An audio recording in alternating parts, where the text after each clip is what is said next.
Well, welcome to Living Well in Bell, and this is supported through the Temple Community Clinic. So we welcome you tonight. Glad you're here. And we got a little, if you want to flip through the slides, Holly. Again, my name is Sherry Wojtek. I'm the executive director, and I have Holly Spinn with me. She's our case manager at the clinic. And this tells us just a brief description of our clinic, if you've not been familiar with our clinic. But we were established in 1992 by two physicians, local physicians, Dr. Gopal Gudakonda and Dr. Jeff Jackson, through a leadership temple project and many community leaders. So this is truly a community-born project, having this clinic in our community. And to tell you a little bit more about the clinic, click. These are the folks, this is your staff at the clinic, myself, Holly, and then we have a medical assistant who's back at the clinic right now. They're doing vision and what other clinic do we have tonight? Dermatology. So they're out there doing clinics, so Alma can't be with us tonight. So this is your clinic staff. Our mission is Temple Community Clinic is committed to providing quality medical services, which is kind of a given when you have a clinic, but also with health and wellness education. So it brings about why we're here tonight. Let's go to the next one.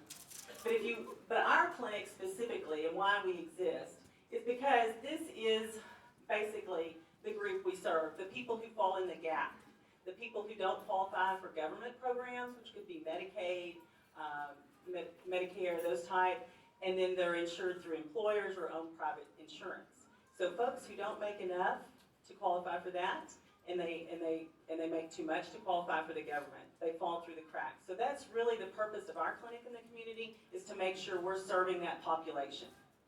So that's what we do. And this is how Living Well in Bell evolved, is basically bringing monthly health education from the Temple Community Clinic. And we host this event each month.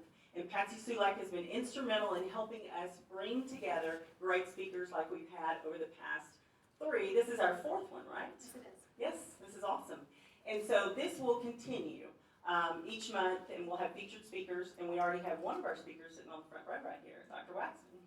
And he'll be here next month, and you've got a brochure that tells all about next month.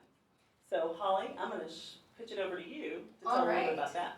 So, one of the cool things that we added this month, so if you've been here before in the past, you haven't gotten one of these before, but if you've never been here before, yay, you're here when you got a folder. So, what these are is we designed them for you to bring them to us each month. So they're to collect all of your educational materials that we're going to have each month for you. We also have a little note. I see some of you already have it out and ready with your pens. Good job, good job. So get those out and you can take notes on them. Write the topic, the speaker, so you know, okay, that was January 2020. This is what we learned about. Let me go back and refresh myself. So we'll have those for you each month, as well as educational materials like I talked about. Also, when you got here, you got a little survey. I'm going to get it out for you so you see what I'm talking about. For those of you that didn't get one, feel free to raise your hand. We can bring you one. You can get one afterwards, whatever works for you, okay? This survey comes back to me. So if you've been here before, you've heard me say this, I read these. So put your opinions, put what you want to hear about. I read them, I take them into consideration. We want to address topics that you're curious about and your journey on wellness and topics that you might not know much about. So please, please, please write it down here, as well as location and timing. We want to know that as well. So please be honest, it doesn't have your name. I'm not going to get offended. Please just let me know what your opinions are.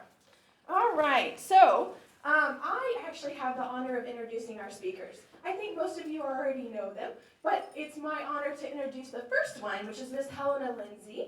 She is a nutritionist at a nutritional health coach, at Natural Grocers. She has a Master of Science in Exercise Physiology from LSU. Is that correct? Yes. Yeah. And then next we have Dr. Patricial Sulak, and she is the co-founder of Living Well Aware. She's a clinical professor at Texas A&M College of Medicine, as well as a gynecologist at Baylor Scott & White. And she has volunteered for many years out at our clinic. And I'm so glad that Helena agreed to join me here today. As a lot of y'all know, as I said, I am Dr. Patricial Sulak, known to most people as Patsy.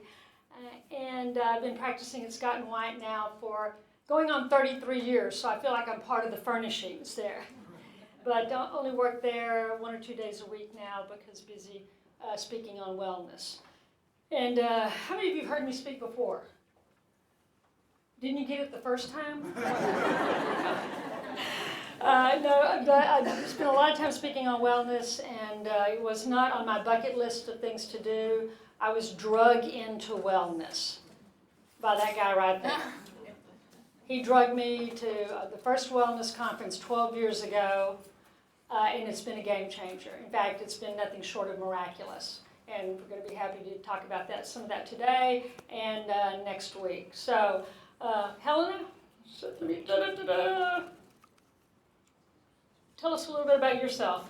Yeah, so I'm originally from Louisiana, hence going to Louisiana State University. I hear they have a Go football Tigers. team. I'm going to be busy Monday night, so yeah, I have a master's degree in exercise physiology and a minor in nutrition. I've been with Natural Grocers since about 2013. So as the nutrition health coach, my job is kind of unique. I get to do a lot of different things. Mostly it's nutrition education. So I have in-store classes and one-on-one health coaching, and then I get to do fun things like this too in the community. So it's a really fun place to be. And I actually was on a wellness panel with Helena. Somehow they paired us together last summer. And I thought, I wonder what this young chick knows. So I thought, I'll just throw a few questions at her. I thought, this girl knows her stuff. I went, you and I are going to do some stuff together. So I'm very happy to team up with Helena again. We're going to be teaming up in March with another program. So let's just get started. First of all, what we want to do today is cover some of the myths about food, and then we're going to talk about supplements. So Helena's just kind of put this together here on what she thought were some of the top myths. And myth number one, Helena? Eating fat will make you fat. Have you heard that? Fat's bad. Yeah. Tell us the bottom line. So the real culprit, I think, behind our nation's kind of obesity epidemic is actually the overconsumption of sugar and refined carbohydrates. I think fat was kind of just an innocent bystander, hence the don't blame the butter for what the bread did. So when you eat a lot of carbohydrates, your body's going to respond by secreting insulin, and there's a ton of problems that go along with over-secreting insulin. So locks up your fat stores, it increases inflammation, makes you crave sweet foods. Yeah, so it's not good. Exactly, because we talked about your body burns carbs for energy, and your body also burns fat for energy. So which is the cleaner fuel? Fat is the cleaner burning fuel. And when you burn fat during that course of fat metabolism, you produce this super fuel known as ketones, which is really a clean burning fuel source. It's just great for your body too. Exactly. So as much as we might think that carbs are a better source of energy, and that's what we've been sold, you're going to run a race, go carb low, do all this carbs, and we were taught that fat's bad. And once again, it is sort of an innocent bystander. Burning a lot of carbs causes inflammation, ups your insulin, and it's inflammation that is the root of heart attacks and strokes and a lot of other problems. And we want to lower inflammation in our body. And one way to do that is to lower fat. Fat is a lot of inflammation. Lower carbs. Oh, excuse me. Well, lower carbs. We want to lower our body fat. Excuse me. Thank you. I'm glad you're on the front row here. We want to lower body fat. Lower body fat. Right, and we can't do that when insulin is around. So if you have a lot of sugar in your blood, it's toxic to the body. So the body's going to use that sugar first. And one of the ways it does that is by locking up your fat stores. So you have plenty of energy available, like in the form of stored body fat, but when your insulin levels are elevated, they're locked away. So that's one reason you might feel tired even though you're eating, a lot of calories. Yeah, and your body's going to burn the carbs first, right? Right. So it can't burn your fat, if you're taking in carbs every day. It's going to go to the carbs first, the carbs that you're eating and the carbs that you have stored primarily in your liver. So your body, you wonder why you can't burn your fat. You're taking in enough carbs, and your body's preferentially going to burn those carbs first. Exactly. Okay, all right. So, and write down your questions. We're going to do a Q&A at the end. Okay, so if you got questions, we're going to try to get to as many questions as we can. Okay, myth number 2, Helena. A calorie is a calorie, and it doesn't matter where it comes from. So you'd rather eat a donut than an avocado, right? The same number of calories, maybe. No, where that calorie comes from has a dramatic effect on how that food is going to affect your body. So One is going to spike your blood sugar, and one won't. And one's going to leave you feeling satisfied, and the other is going to leave you wanting more. So you really have to pay attention to where those calories are coming from. So food really talks to your body. So food can, encourage your body to burn fat and have optimal energy levels, or food can do the opposite and encourage actually the storage of fat and low energy levels. Yeah.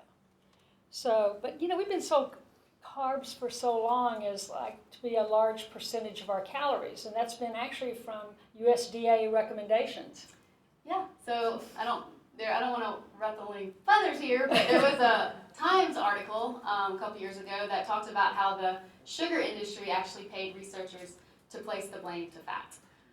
So fat was innocent all along. Now that being said, there are certain fats that you want to kind of steer clear of, trans fats and things like that. But there are healthy fats, things like olive oil, avocados, nuts and seeds, and their derivative butters. So you do have to be careful with what fats you do choose. But overall, that's not the bad guy that's been made out to be. Yeah, there we go. And myth number 3. Diet soda is good and can actually help you lose weight. Yeah, well, some people, may or may not think that, but they're still drinking them, whether they just want the caffeine or maybe to help them lose weight. But there's so many negative things that go along with the artificial sweeteners they use in those drinks. So one that is going to affect your weight management goals is aspartame. So aspartame has actually been shown to block the formation of serotonin. And serotonin is our master neurotransmitter that actually controls our appetite. So it can actually increase your cravings for sweets, kind of the opposite of what you're trying to do. Certain artificial sweeteners can also negatively influence your gut microbiome, so the bacteria you have in your gut. And the way that it disrupts it, one of the consequences of that is actually it inhibits your ability to regulate your blood sugar. And if you can't control your blood sugar, your weight can't be controlled. And then on top, really your entire health. So when blood sugar is dysregulated or you have high blood sugar, like I mentioned earlier, it's toxic, and so it attaches to your body proteins and can damage them. So it might be damage that you don't even notice until years down the road. Yeah. How many of you were here last month for Dawn Sears' talk? What did she have to say about artificial sweeteners? Oh my goodness. Yeah, she was, in no uncertain terms, she let us know they're not healthy. No, they're not healthy. And I'd like to tell the story. I used to be a Diet Coke junkie. And I have not had a Diet Coke in 10 years. Ever since we've been pursuing wellness, I realized this is not good. I'm drinking a can full of chemicals. And so learning how to drink other things. So if we're going to try to get away from these soft drinks, these diet drinks, what are some healthy things that we can drink? Because one thing I get a lot is, Dr. Sulak, I can't drink water all day long.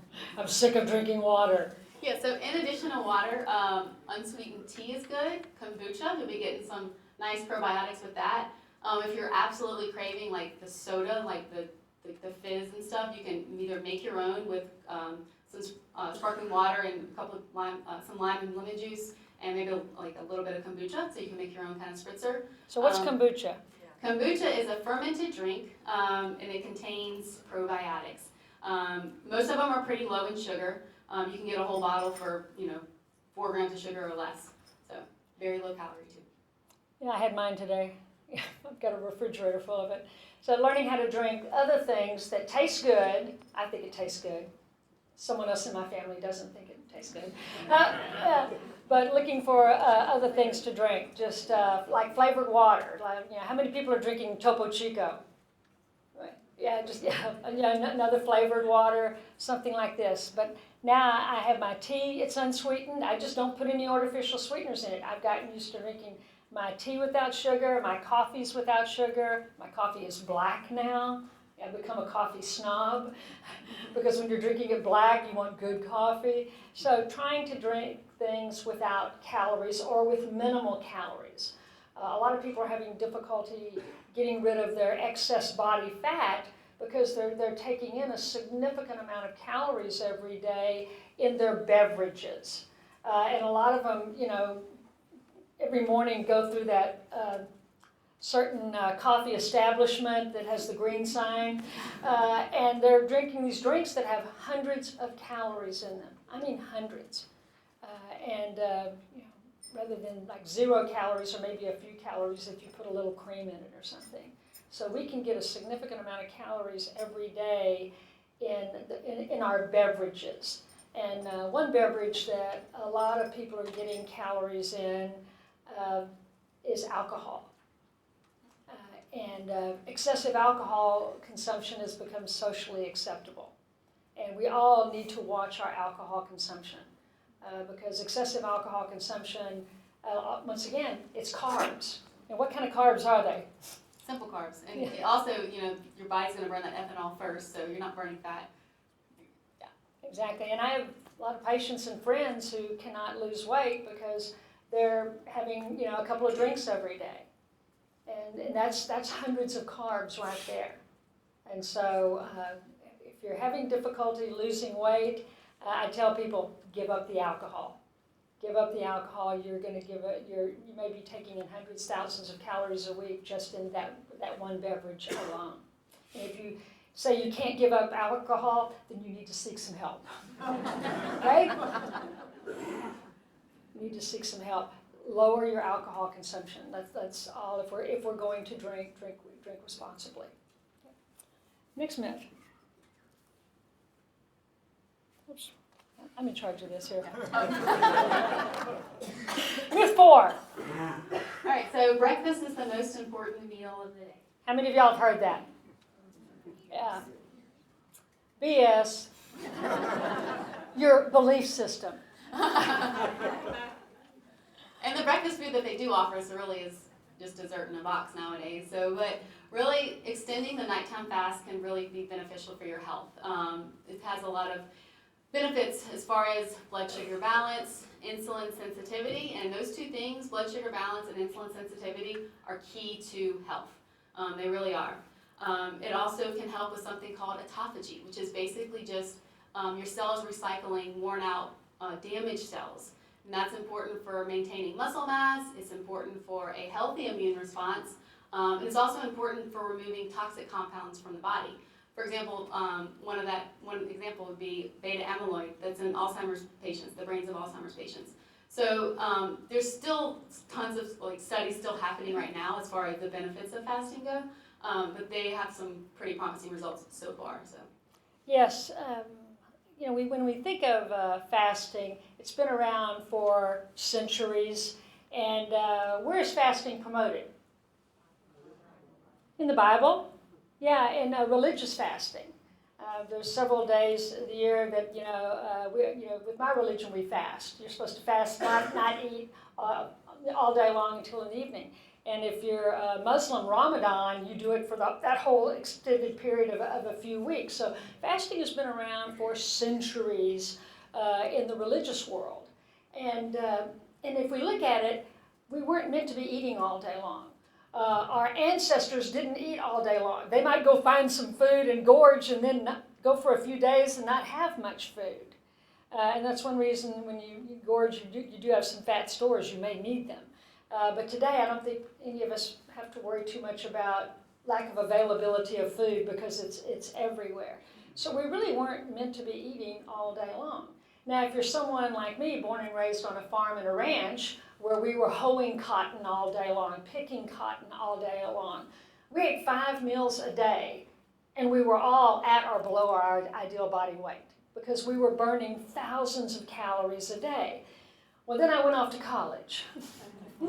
And I wasn't hoeing cotton all day and wondering, why is it difficult for me to keep my weight where it used to be? And so, if you're doing manual labor, that may be a different story. But this extending the nighttime fast, as Helena says, has been shown to have a lot of benefits in lowering and getting better control of diabetes and weight loss. Probably those are the two biggies. There's robust data on fasting in patients who are epileptics because the brain loves ketones. So we have a lot of data on that in kids, but now we're getting more data and actually a lot of studies even looking at cancer prevention and to prevent cancer recurrence. Right now we just have case reports that look good, but there are a lot of ongoing studies. The medical profession is taking this really seriously, looking at fasting for just about every disease state.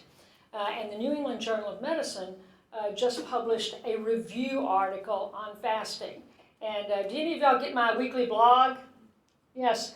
In Sunday's blog, comes out Sunday at 10 a.m. In your email, I will be reviewing that article on fasting. So you will get it. And if for those of you that don't get it, all you have to do is go to livingwellaware.com and sign up.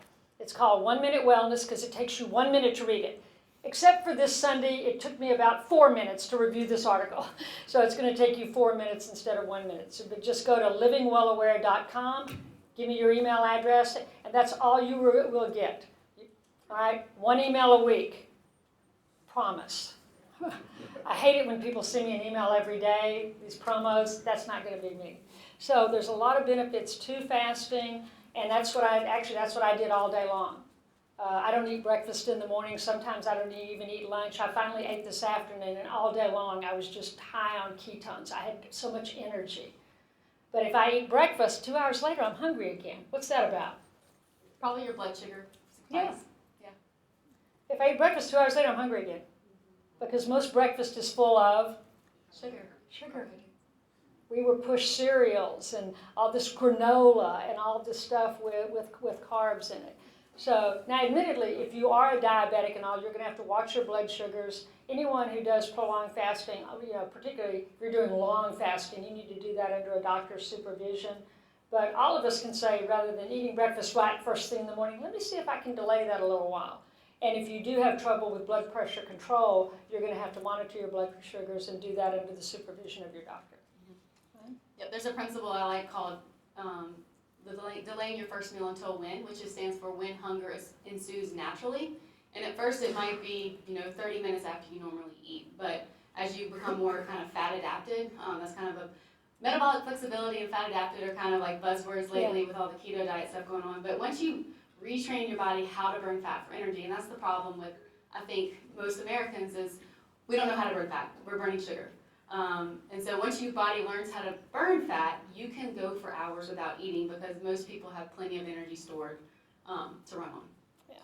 And once again, a lot of research going on this. And another area of research where this is going on, I just read an article on this today, is on Alzheimer's. Alzheimer's disease, glucose metabolism, and they're calling actually, in looking at our risk of Alzheimer's is increased if we do have poor blood sugar control. So we've known for a long time that diabetics are at increased risk for Alzheimer's disease. And we want you to get those blood sugars in excellent control. And the more we can do to do that. Because they're calling Alzheimer's what? Type 3 diabetes. Oops. Yeah, type 3 diabetes is what, and that's what they termed it in this article. Yeah, How'd you know that? I've known that for a little while. I mean, the blood sugar thing has been huge. And one of the reasons, just going off what Patsy said, that fasting can be beneficial for Alzheimer's patients, as well as temporarily doing the keto diet, making your body make these ketones, is because the brain loves to use ketones for energy. It's a clean burning fuel source, and my mic just died. I think it did. So Okay. we'll pass this one back. Yeah, so it's beneficial for when your body is burning, when your brain is using ketones, it's much more beneficial than if your brain is using sugar, because sugar is very damaging. It's a dirty burning fuel source. Yeah, the article I reviewed was just talking about that, looking at patients who had mild cognitive impairment or were having memory problems, and they put them on a ketogenic diet and they're noting improvement. So it's something for all of us to go, whoa. Because how many of us feel like our memory's going downhill? Yeah. I think a lot of it's because we're multitasking so much and we need to focus. Yeah.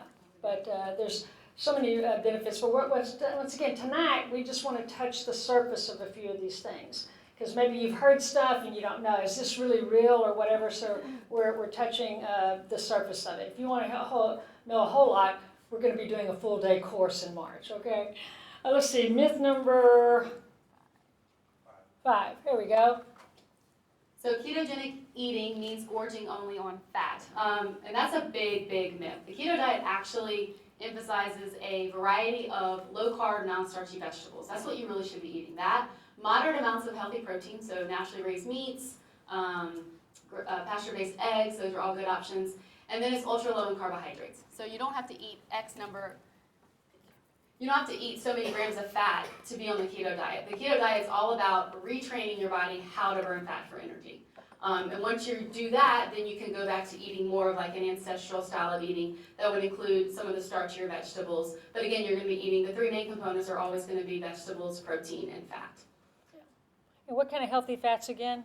That would be things like avocados, olive oil, nuts and seeds, and their derivative butters like almond butter. And as well as if you eat like a fatty piece of meat, that could also serve as a fat. And that being said, you want to be mindful of the kind of meat you're eating. So what the animal ate, was it pumped full of drugs?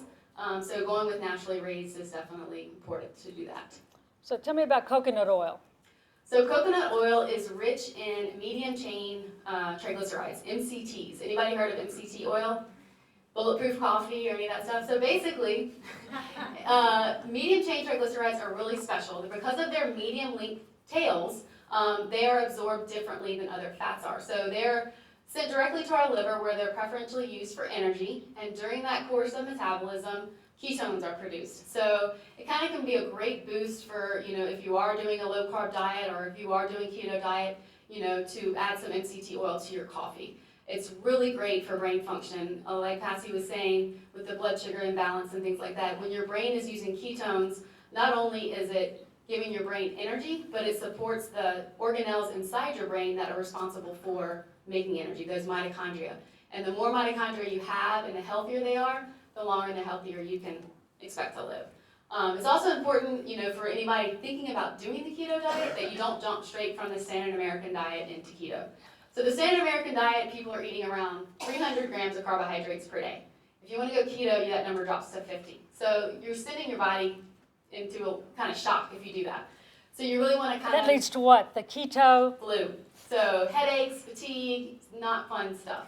And part of the reason for that is you're losing a lot of electrolytes. When you lose weight on the keto diet, you're flushing out your glycogen stores. Glycogen is just the storage form of carbohydrates. And when you do that, you're also losing water and sodium. So if you're going keto, you want to make sure you're getting all those electrolytes. And then another common myth with the keto diet is that it's meant to be followed forever. And that's a definite no. It's a tool to use to retrain your body how to burn fat. More of a diet, I don't even like to use the word diet, but a way of eating that you could use, every day would just be vegetables, protein, healthy fats, moderate amounts of fruit. Now, you mentioned one thing, super coffee or what, yeah. A little bit about, I'm concerned about are these energy drinks that are out there. There's all sorts of brand, Monster and things like this. Can you give me your viewpoint on that? I've never asked you this question before. Uh-oh. I don't know what she's going to say. Well, some of them are high in sugar, but companies now know that people are watching their sugar, so they're going to make diet varieties. So there you have your artificial sweeteners. If it's a diet Monster, you have your artificial sweeteners. Also, that amount of caffeine is going to really tax your adrenals and cause your body to secrete a lot of cortisol. Cortisol is not good for insulin sensitivity, so it really kind of is a negative cascade. You're better off drinking, coffee. You're getting some antioxidants with coffee, and it's a much healthier way to get some energy if you need it. But then also, your diet should be where you're getting your energy. So if you're eating a healthy diet, your energy levels will naturally improve. Yeah, that's why this super coffee has come about, where you've got coffee, the drink equivalent to a couple of cups of coffee, and they put MCT oil in it. Because these, I think it was these college students in their garage, now I think they're billionaires. They went, can we just develop a healthy energy drink? Because coffee is actually, all the studies that have looked at it, or just about every study that's looked at coffee is actually good for you, as Helena mentioned. Coffee, the bean itself, is anti-inflammatory. Even decaf coffee has anti-inflammatory properties. So coffee is not bad for you unless you've got some sort of arrhythmia that it worsens or something like that. But for the overwhelming majority of us, coffee is not bad for us. And so what Helena is saying is, in your cup of coffee, if you want an energy drink, just pour a little MCT oil in there. And that's what I do. All right, let's see. What else I wanted to ask about that? That was a biggie. All right. I also want to say, if anybody is interested in adopting the keto diet, it can be, a lot of misinformation out there, so I will be doing a keto reset program starting on January 19th. It's a 4-week program to reset your metabolism to burn fat for energy. And if you want more information, you can either call me at the store. I have business cards on the back table, and you can go to our website too. It's there too. Yeah, cool. All right. Oh, let's see. Well, before we get to nutritional supplements, anybody have you burning questions?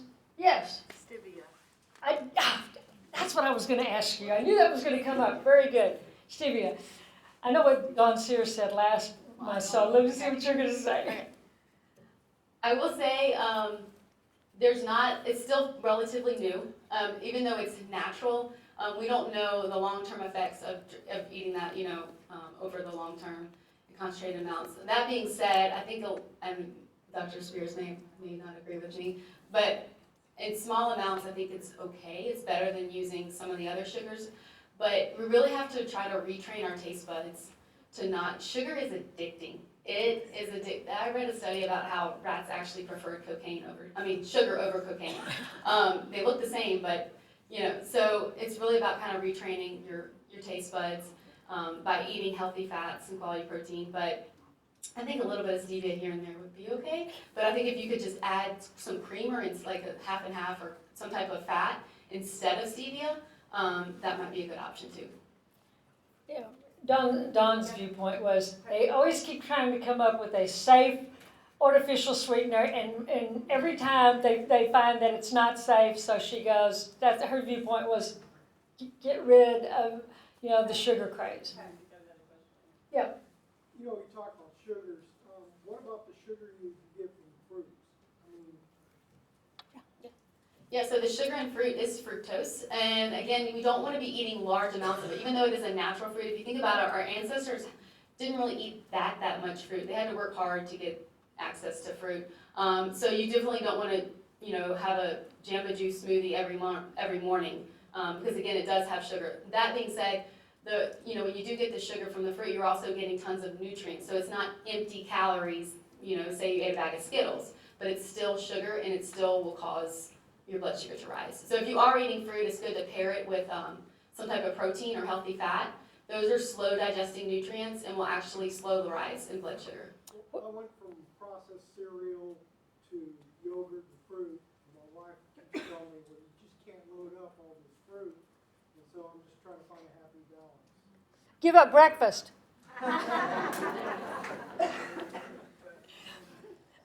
And don't be afraid to add vegetables to breakfast if you do eat breakfast. I mean, we Americans don't do it, but countries around the world are doing it. They really do. Yeah. And any of you have traveled internationally? I go to the breakfast buffet and there's cucumbers and there's tomatoes. And for breakfast, I'm in heaven.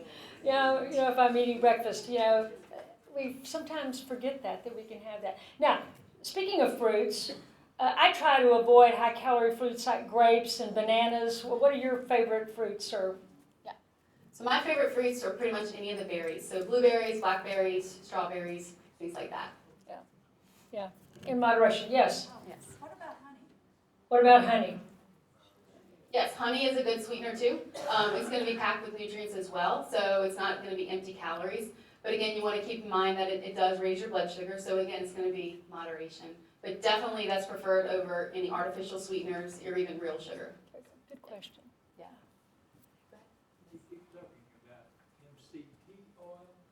I have no idea what you're talking about. Okay, so it just stands for medium chain triglycerides. It's sourced from coconut oil. So fats can have different linked tails, and medium chain, obviously they have medium linked tails. And because of their medium length, the body treats them differently than it treats other fats. So the body is going to burn them pretty easily. And during that course of metabolism, your body will produce ketones, which is an alternative fuel source for both your brain and your body. So it kind of also heats up your metabolism and gets it going too. Does that make sense? What is found in coconut oil? Coconut oil is the primary source. You can also get it from palm oil, but if you buy MCT oil, most of them come from coconut oil. You can get it in powdered form, can you not? Yes. Can you repeat the question? Oh, she asked if you could get MCT oil in powdered form, and yes, you can. I'll let you pick it up. So you talked about fruit or sugar What about dairy is her question. That's kind of a gray area for some people. Some people avoid dairy, obviously if you have some type of allergy to it, but also as we get older, we have a reduced ability to metabolize lactose. So if you do dairy, you want to stay away from the fat-free or anything like that. You want to go come from a naturally raised animal, and actually, believe it or not, full fat plain is better than any fat-free sweetened product you'll get out there. Full flat what? Full fat plain, no sweetener. If you do dairy, but a lot of people avoid dairy for that reason.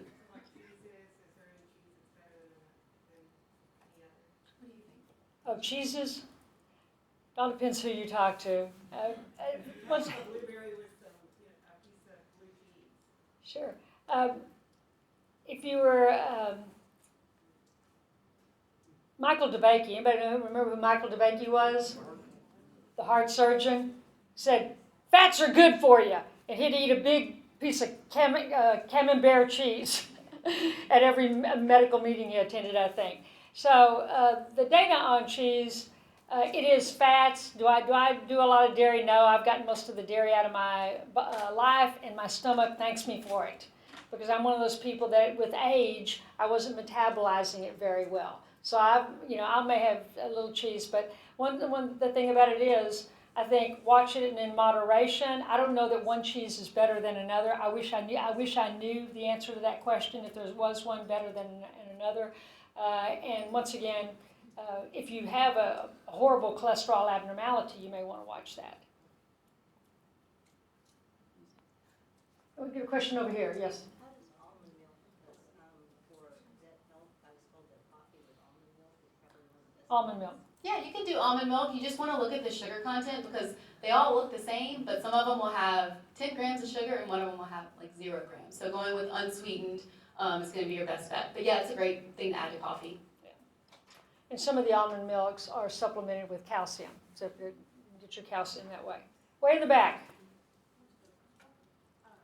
Organic, what about things that are organic? Is that a better choice compared to some of the other? Her question is, what about organic versus non-organic vegetables and things like that? Remember, Helena works for natural grocers, okay? We might have a little conflict of interest here.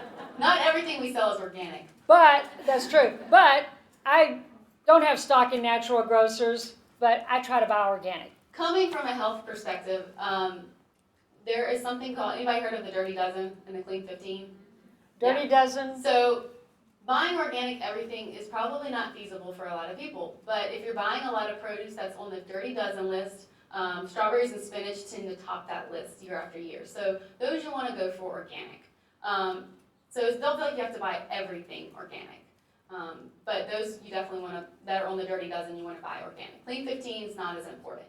When it comes to animals, though, naturally raised animals have been shown to be superior to animals that are raised conventionally. So I don't know that you really want to know what the animals that are raised conventionally, what they go through, but you have a much healthier product with a naturally raised animal. You have more beneficial omega-3s, which lower inflammation, and you have less of the omega-6s that actually increase inflammation. Yeah, I think if you saw how the chickens were raised that are used in all these fast food places, you wouldn't be going to them. You will never see me at any fast food chicken place anywhere, ever, after I saw the videos and how these chickens are being pumped up with stuff.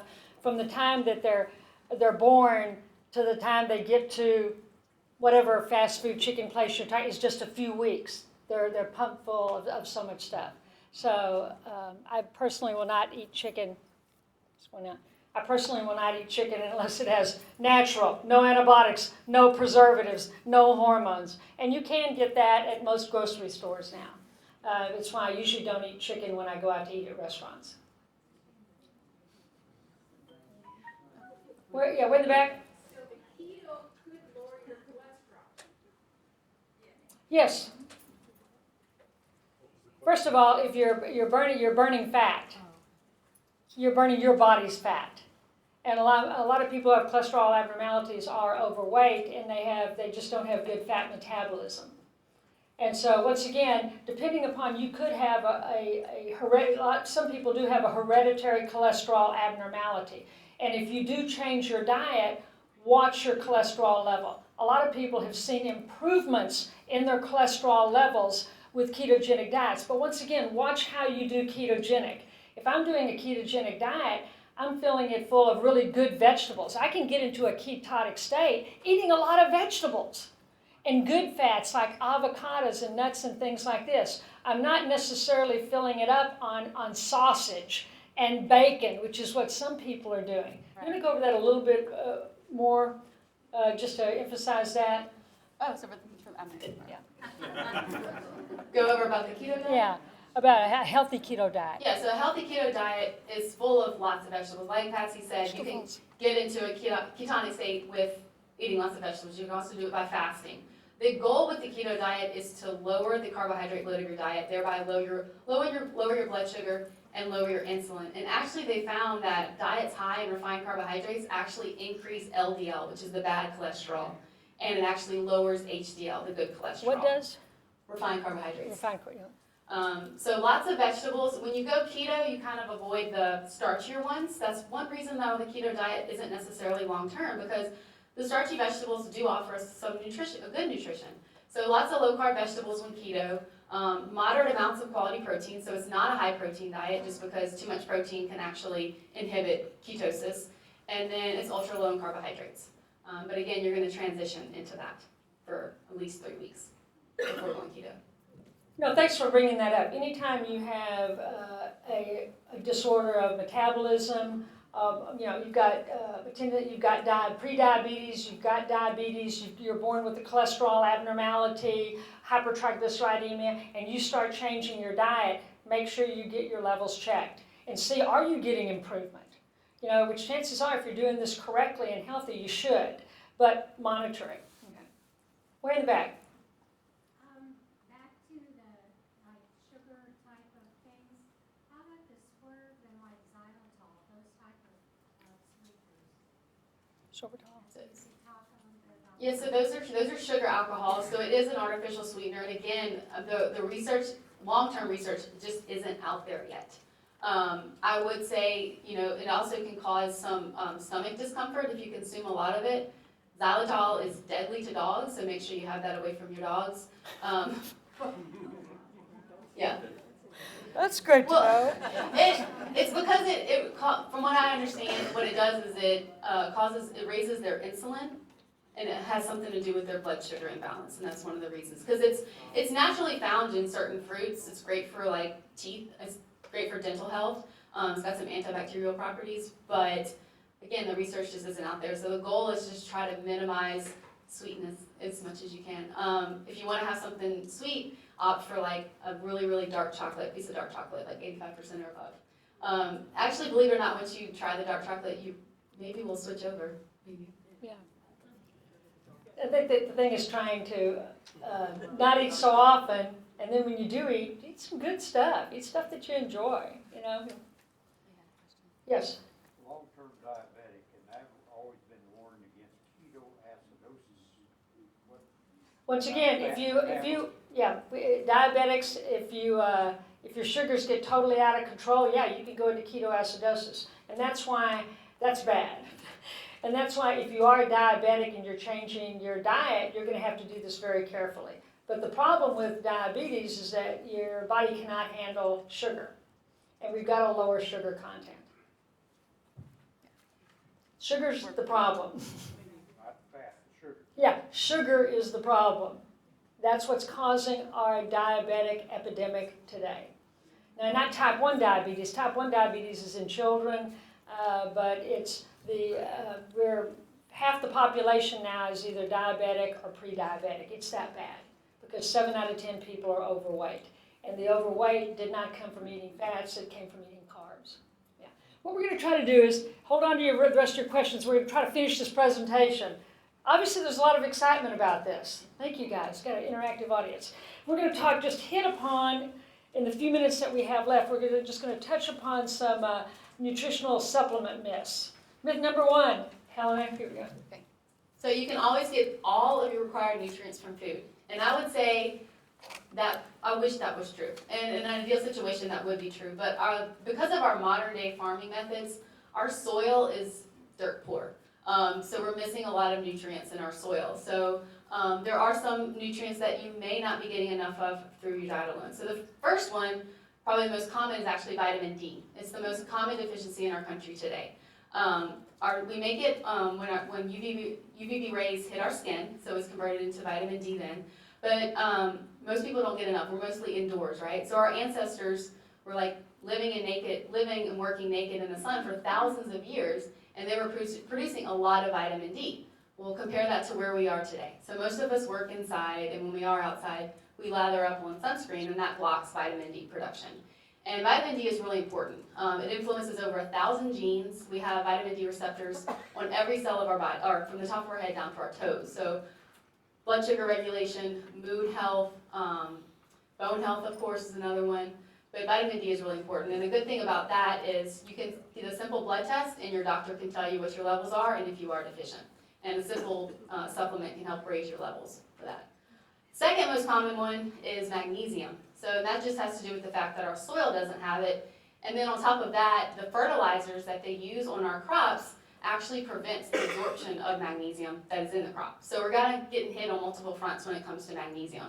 And you run the risk of becoming deficient in magnesium a couple different ways. So large amounts of caffeine, refined carbohydrates, and unfortunately stress can also do. You use up a lot of magnesium when you're stressed. And the great thing about it is magnesium actually helps control stress. It helps your muscles to relax. So another benefit of magnesium is blood pressure support. So it helps your blood vessels to relax. That improves blood flow. And Can you get mag toxic? Can you, would you have to take the whole bottle or? you'll be on the toilet if you do that. It'll be on the toilet. Okay. And that being said, there are different forms of, so if you go and you're like, oh, I might need some magnesium, be wary that there's different forms of magnesium on the market. Some are absorbed better than others. So like some people use magnesium oxide actually to help with constipation. So if that's not your goal, don't go with magnesium oxide. There's other forms that are beneficial, like glycinate is my favorite form of magnesium. But if you have constipation, should you go with Oxide. Go with magnesium oxide? It's probably cheaper too, isn't it? It is, yes. It's cheaper. But if you don't have problems with constipation, magnesium glycinate. Let me just tell my story. Because I was having restless legs, so I was having problems at night. I thought, what the heck is this? This getting old can be tough. And and then I was talking with Helena, and I started taking magnesium. And after a few weeks, I was noticing, wait, those restless legs are gone. The only problem I had with my leg was from running too much with my knee, but that had nothing to do with it. But so there are benefits to taking some magnesium. I'm not one of those people that take a bunch of supplements. I'm in all for let's get this naturally. But that's why I wanted Helena for us to talk about this a little bit, some things that you ought to consider taking. And vitamin D is one of them. I had my vitamin D level checked. It was low. And all I have to do is take a little vitamin D every day. Now it's in the normal range. And so, as Helena said, that's an easy blood test. Magnesium, though, you're not going to get a blood test for that. We don't have blood tests for everything. But supplementing with magnesium is something for us to consider, particularly if you're having restless legs, Trouble sleeping. trouble sleeping or anything like that. You might get some benefit, but don't think you're going to get it in a few days. On any of these therapies, you're going to have to commit to a couple of months before you can say, hey, am I noticing anything? And as far as a multiple vitamin, how many people in here take a multiple vitamin? Yeah, the majority of people do. And most people, actually, if you're eating a bunch of fruits and vegetables and stuff, I don't know that you need that. If you are a menopausal woman and you're not having periods anymore, which is me and a lot of other women in the room, you definitely want to avoid a multiple vitamin with iron. Iron is an oxidant, and you probably don't need iron unless for some other reason you have an iron deficiency. But I personally don't like popping a multiple vitamin. I'd rather get a scoop of super greens. And the name of the one I use is called Amazing Grass. Just think Amazing Grace. And a scoop of it every morning with 16 ounces of water. I get alkalinized, I get hydrated in the morning, and now I can go work out. And so for anything, the other reason it makes me scarf down 16 ounces of fluid in the morning. You wake up and you're dehydrated. I want to get hydrated. So what are the comments on any other supplements? as you get older, you might want to check your B12. Oh, yes, Yeah, B12. B12. So that's common as we get older. Also, certain medications, especially like acid-reducing medications, can reduce or inhibit your ability to absorb vitamin B12, and you need vitamin B12 for your entire nervous system. So if you're having, memory problems, nerve aching, you notice problems with your nerves, that's a vitamin that you can get checked. If your doctor does recommend a supplement or you to supplement, he'll advise you how much to take. Particularly as we age, and I've read that in several sources now that I'm pursuing wellness, and vitamin B12 keeps coming up as something to consider taking. But you don't need to take a whole basket full of stuff. Those are just a few things that you ought to consider. Myth number 2. So all you need for strong bones is calcium. So calcium has kind of enjoyed the spotlight for a while now, but there's actually a lot of vitamins and minerals that go along with making your bones strong. So we also need vitamin D. Vitamin D helps with calcium absorption. Another big one is magnesium. So magnesium actually is required to make vitamin D active, to activate vitamin D so that it can do what it's supposed to do. And then the last one in my book is vitamin K. So vitamin K helps to direct calcium to your bones instead of like things like your arteries and your joints. So we want calcium to go to our bones. We don't want it to go to our arteries or our joints. Yeah, and actually vitamin K2, right? Vitamin K2 is first-line therapy for osteoporosis in countries like Japan. And our doctors here, we asked them, the bone specialists, and like, what's that? Some of them didn't know what vitamin K2 was, and it's first-line therapy in some other countries. I'm all for, if we can, like any of y'all that heard Dawn Sears speak, didn't she badmouth about every drug out there? Yeah, the more we can avoid medications and try to, pharmaceutical medications, if we can try to get it naturally in our food or maybe in a safe little supplement and stay away from some of these drugs, the better off we're going to be. And as y'all know, Dawn Sears badmouthed every stomach drug, didn't she? The proton pump inhibitors, Nexium, Protonix, Prilosec. Oh my goodness. Being a gastroenterologist, I thought, she believe in any of these drugs? But it was pretty incredible. Let's see, myth number 3. All supplements are safe for everyone, so that definitely is a myth. So vitamins, minerals, herbs, those can all interact with drugs. So you definitely want to keep your doctor in the loop. Things like ginkgo biloba, that can thin the blood, so if you're having surgery, you definitely want to be taking something like that. If you're taking a blood thinning medication, you have to be careful with vitamin K. Yeah, it's always just good to keep your doctor in the loop anytime you're taking any supplements. Yeah. Okay, so before we get to the take-home messages, before we get to them, questions about supplements. There we go. If you're selecting a supplement, how do you know that the product that you're going to be swallowing is actually what it says on the label? Okay, that's a good question. Can you repeat it? Yes. So he asked how can you make sure that what the bottle says is actually in the product. So you want to look for the GMP, Good Manufacturing Processes stamp on products. And don't buy stuff from unreputable companies. If you're questioning it, you can always contact the company. But I always look for good manufacturing practices on the bottle. Yeah, and then one of them is GSP, or no, USP. USP certified. Nature Made, their products, I think, are several good companies. They'll have it that they're certified on there, because sometimes what they say is in the bottle may not even be there.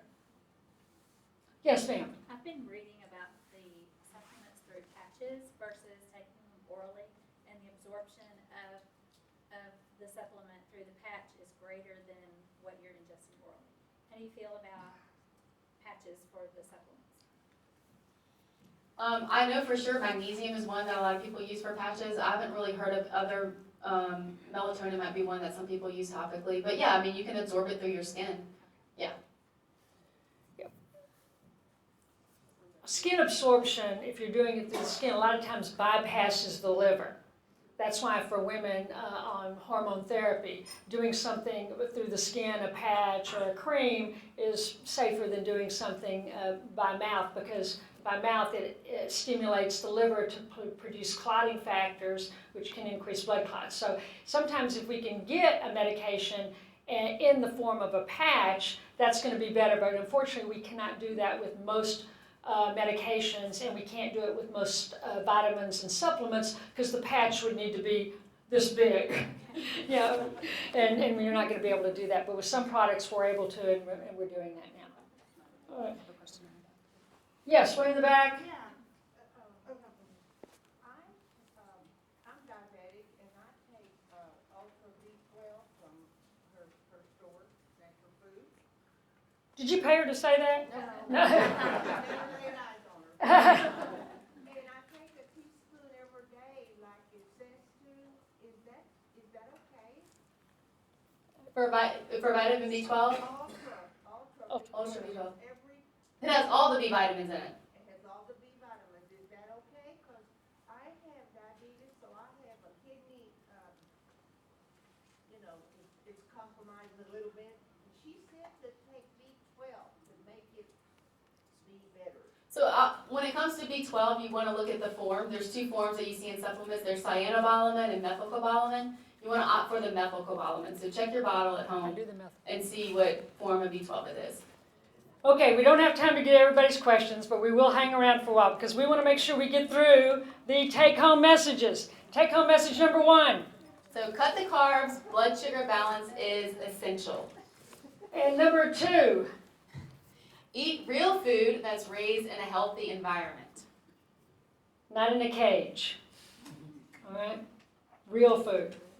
And number 3, eat less and less often. You don't have to eat breakfast. You don't need to be eating in between meals. You don't need to be snacking at night. And you can make these changes. Believe me, if my husband can change his eating, anybody can. All right, so these are sort of the 3 take-home messages. Now, we also have a list of this list is not to be found anywhere else in the world. Okay?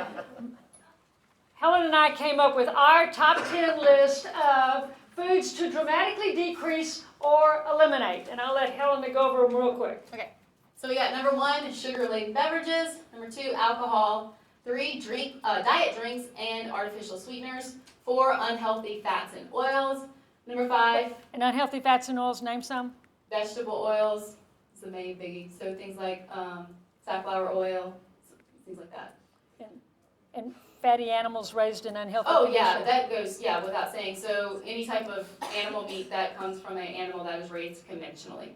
Did you know that some companies actually give their animals leftover candy to kind of fatten them up a little bit? So we don't want to eat meat that's come from an animal like that. Okay, I'm ready for the next. Keep going. Oh, Number next 6. slide. Number 6, processed grain products. Meats that are processed. These animals are fed soy and grains, which increase omega-6s. They're mass-produced. They're kept in very inhumane environments. You want to avoid processed snacks, so all those nutrition bars out there that you think might be healthy, maybe take a look at the label. Unhealthy condiments. A lot of condiments include fructose, which is the sugar. And then unhealthy sugar-laden sweets. Oh, yeah, we got them all. Anything else you want to say about any of those? I think we could be here all day, okay? Now, the other thing is, before we get to our questions, Helen and I said, Helen, a lot of people need to lose weight. So we're going to come up with our top 5 suggestions on how to successfully lose weight. But I told Helena, you come up with your 5, and I'm going to come up with my 5, and we're going to see how close or far apart we got. So I have no idea what her 5 are, and she doesn't know what my 5 are. And I told her she had to go first. Oh, I have That's not what you said. It's good to be queen. Okay. Number 1, reduce the total carbohydrate load of the diet. Number 2, meal prep, so you can avoid eating unhealthy foods and beverages. Number 3, Wait, have to slow down. They're taking notes. Oh. Number one is, Number 1, reduce the total carbohydrate load of your diet. Number 2 is meal prep so that you can avoid unhealthy foods and beverages. So bring your lunch to work maybe. yes, Number 3 is make movement mandatory. So move every day. Number 4, you want to get adequate sleep. We can talk about why that's important at another time, but get adequate sleep. And number 5 is to totally eliminate sugar-laden beverages because there's zero nutritional value to those.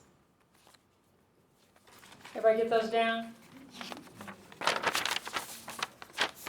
Here's my 5. Number 1, envision the person you want to be. If you want to lose weight, well, what does that person look like? I had a friend once who was having difficulty losing weight. She'd lose it, gain it, lose it, weight, gain it, lose it, gain it, da da da. And I went, hey, what does the ideal you look like? You know, what does she look like? And she looked at me and she said, I don't have a clue. How can you travel a wellness journey and you don't even know where you're going? And you need to dream big, or if you're trying to lose weight, I guess dream small. Wait a minute. I had another friend who wanted to lose weight. She finally envisioned herself. She was a couch potato, needed to lose over 100 pounds. She envisioned herself lean, energetic, muscular, finishing a half marathon. And in 1 year, she lost 116 pounds and finished that half marathon. Every day, she would meditate and see that person. When she would walk out the door, it helped her make decisions. You're right now, your mind is taking you somewhere. Your mind is taking you to eat certain foods that's been programmed. And right now, if we envision a better life for ourselves, that's why I meditate every day. I envision the person that I want to be today. And I see what that person is doing. And so envision the person you want to be. What does that person look like? What is that person able to do? And then actually believe that you can be that person. That's my number 1. Number 2, you've got to have a list of why. Why do you want to lose weight? Why would you want to do that? You have a lot of good reasons. There's a lot of reasons I want to be healthy, that I want to stay lean and fit. And I got a new why to that list in October when I had another grandbaby added to my list. You know, to be a good example for our kids. So write down your list of whys. Number 3, dump the excuses. Take ownership. In other words, give up your self-limiting beliefs. Oh, losing weight is difficult. Oh, I can't do it. Oh, I've tried everything. Oh, I can't give up my carbs. Write down every excuse that you've been doing and then start crossing them out. Number 4, get out of the stands and onto the field. Or get on the court, whatever your sport is. In other words, quit being a spectator in life and get out there and start acting, right? Well, what are you going to do? Write down how you're going to lose this weight.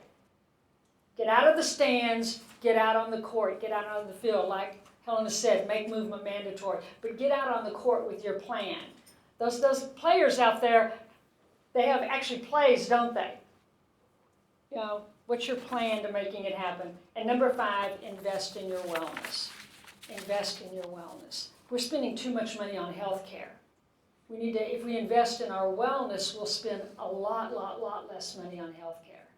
And believe me, I'm 67 years old and I'm glad I'm not on any prescription medications. And I think a lot of that is pretty good genetics, but a lot of it is lifestyle. And you can save a lot of money if we invest in our wellness, if we do that. So those are our top 5. Are they all pretty good? Okay. And speaking of investing in wellness, we hope that you'll come back next month to talk about healthy aging. You definitely are not going to want to miss this. It's not just about lifespan, how long we live. The new buzzword is health span. Well, we can keep you alive, folks. Did you notice that? We can keep you alive. But what's your life like? what is your life like? When you're dreaming about losing weight and all, dream about what you're going to be able to do when you're in your 80s or in your 90s, in your 100s. We not only want to increase our lifespan, we want to increase our health span. And that's what next month's talk is going to be all about. Increasing our productivity lifespan, because one of our goals should be to remain productive in some fashion. So when you come next month, a lot of you are going to be shocked at some of the proven ways that you can increase your lifespan. And actually, a couple of articles have just come out that Dr. Waxman is going to be highlighting next month. So it's going to be he and Tammy Abrams. Where's Tammy? Is Tammy here? There's Tammy way in the back. Tammy is, I call her the back god. She is a physical therapist at Scott and White, and she's helped me at medical meetings. She's going to teach us how to breathe correctly and do a lot of things. And so Tammy and Jeff will be heading up next month. And for those who want to invest a whole day in wellness, there's some brochures on a program that I and Helena are going to be doing later on in March. And there's my card there if you need my website to sign up. Now, we realize it's after 7. This is supposed to be 6 to 7 o'clock, but we're not in any hurry to go anywhere.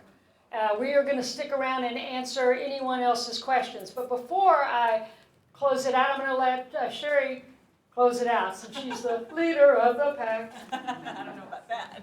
We got some great leaders here. Hey, this has been designed to do just this. And I don't know how many of you, if you come to all of them, but I encourage you to continue to come. These are very educational. We have great physicians and health coaches in our community. And you know, when you go to an appointment, how much time do you get with the doctor? How much? Anybody know? Yeah, you might wait longer. That's right. That's right. But they have an enormous amount of talent and a lot of education to give, and they're so willing to do it. And this is the platform that we've raised in our community to do it, because we want our whole community to be healthy. And so that's what we're trying to do, is bring that together.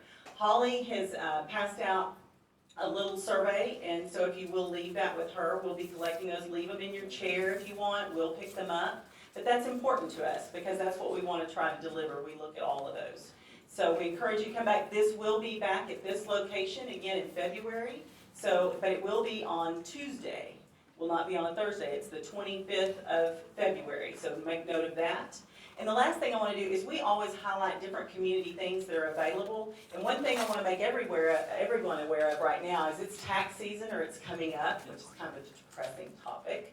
But United Way, if they offer free tax preparation for those who make under $55,000 a year, and that is prepared in multiple locations all throughout our community, and they do this through April 15th, and it'll start the beginning of February. So if you have any interest in that, or you know anybody that would benefit from that, they do it for free. They have lots of wonderful volunteers, but they're saving the community a tremendous amount of money in tax charges and the fees that go along with it. So please spread that around, but you can contact United Way. We have some handouts out at the front desk that you can take and just schedule an appointment, and they'll tell you where to go.